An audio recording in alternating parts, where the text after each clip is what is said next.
Un vieil arbre. Il était une fois un vieil arbre, tout seul au milieu d'une prairie désertée par la joie. Le vent de l'amertume, des colères et des rancunes ne cessait plus de le battre à tout instant. Chahuté sans répit par les fougues venteuses, le vieil arbre au tronc tout déformé pleurait ses feuillages sans espoir de consolation. Tout à son chagrin, il se penchait de plus en plus vers le sol. On aurait dit un boiteux qui redoute de tomber à chaque instant.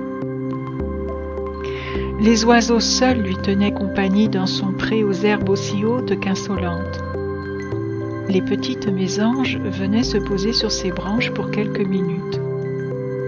Elles chantaient alors leurs petits concerts, puis repartaient aussitôt tout occupées à leurs affaires. Après leur passage, le géant de sève sentait encore davantage la solitude qui était la sienne.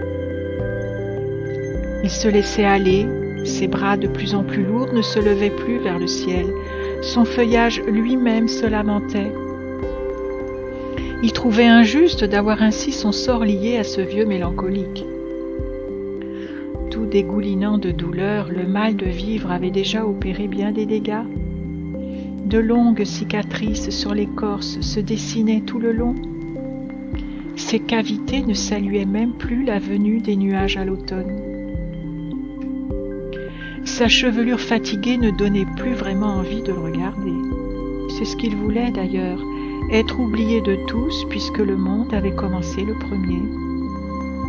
Il se sentait abandonné des hommes et des bêtes. Monsieur le vieil arbre, aux yeux embués de larmes, ne riait plus devant la danse des étourneaux. Plus rien ne le touchait. Tout le laissait de bois mort.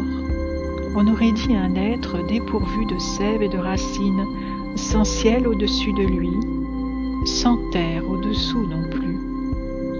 Il ressemblait à une larme géante, opaque, qui ne reflétait plus rien.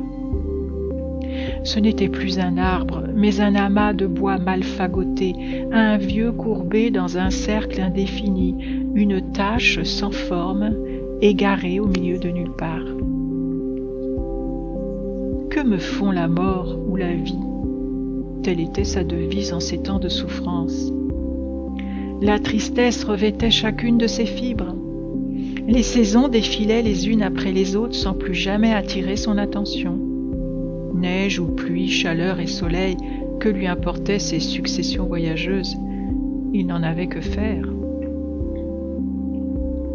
Que vous dire d'autre sur ce grand mélancolique aux tatouages gravés par les amoureux d'autrefois? Plus grand-chose en vérité, non.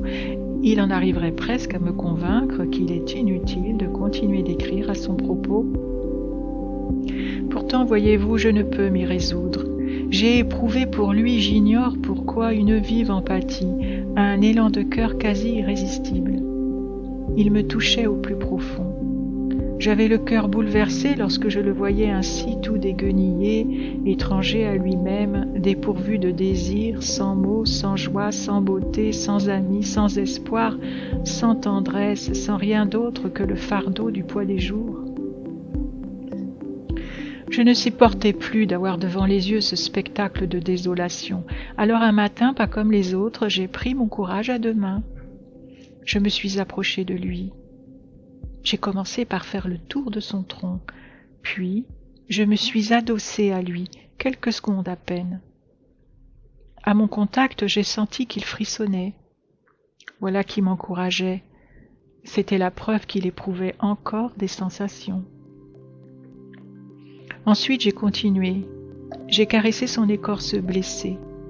J'ai suivi ses cicatrices du bout des doigts, comme on suit les rides d'un visage aimé, puis j'ai levé la tête vers ses feuilles paresseuses. Devant mon regard, elle se sentait gênée. Il me fallut peu de temps pour que les unes après les autres, chacune d'elles sortent de leur sommeil. J'ai prié, là, la tête tournée vers le ciel juste au-dessus de nous. Avec mes yeux fermés, j'ai invoqué l'amour de la vie, le créateur de tout bien. L'arbre a écouté mes mots. Les oreilles de ces bourgeons fragiles se sont redressées pour mieux entendre ce que je formulais au fond de mon cœur. Il fut touché, je l'ai bien senti. Après quelques minutes, j'avais même l'impression qu'il se tenait plus droit. Après quoi j'ai pleuré devant son malheur. Je trouvais qu'il était normal d'accompagner sa douleur. On n'a pas le droit de la jeter comme une intruse, cette douleur accapareuse de l'âme. Le plus souvent, elle est si légitime. Chacun y a droit. Une vie sans mal, ça n'existe pas. Ému que quelqu'un prenne enfin le temps de l'écouter, je l'ai vu doucement essuyer sa parure de larmes en rosée.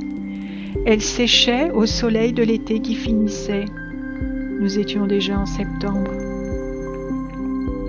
Pris d'un élan d'amour, j'ai entouré de mes 2 bras mon ami de bois, de sève et de ramure. J'ai essuyé les yeux de son âme pris au piège dans les filets de son accablement. Je crois qu'il a compris que je ne le jugeais pas. Je l'écoutais simplement. Que sait-on des drames que l'autre traverse? Oui, qui peut prétendre les connaître?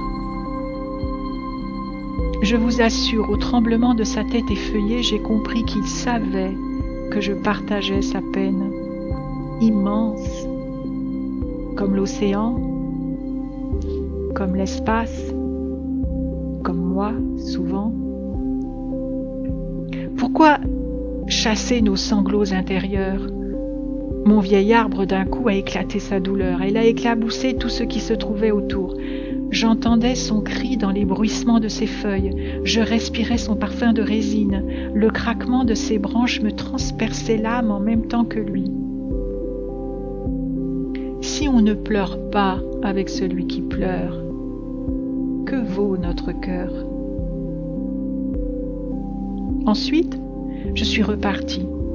Mais lorsque je me suis retournée pour le saluer une dernière fois, il se tenait fier à son endroit. Des oiseaux revenaient y fabriquer leur nid. Ses feuilles souriaient, extasiées par la beauté de la prairie en fleurs. Ses branches se levaient de nouveau vers l'astre aux rayons vigoureux. Mon arbre solitaire se dilatait dans le zéphyr. On a tous besoin d'amour pour guérir.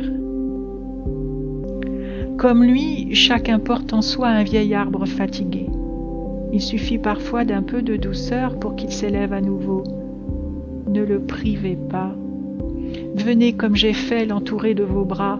Ne le laissez pas mourir. Un arbre intérieur ne réclame qu'un peu d'eau, celle de nos larmes, qu'un peu de chaleur, celle de notre cœur. Je suis contente.